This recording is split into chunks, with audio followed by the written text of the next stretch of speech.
everybody, today we are going to make a DIY exfoliating lip polish, and ingredients you will need are coconut oil and some sugar and just a little something to mix with.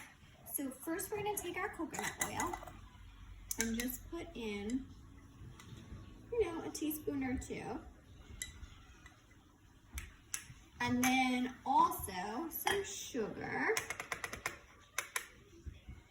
a little teaspoon here, and we're just gonna mix it together.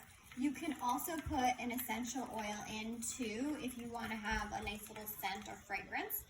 And that is pretty much it. We're just gonna swirl it around in here. All right, and now we are ready. It's gonna be a little bit of a paste.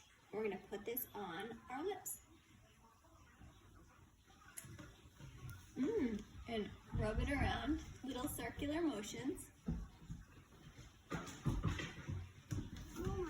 Like that. Now we're gonna take it off.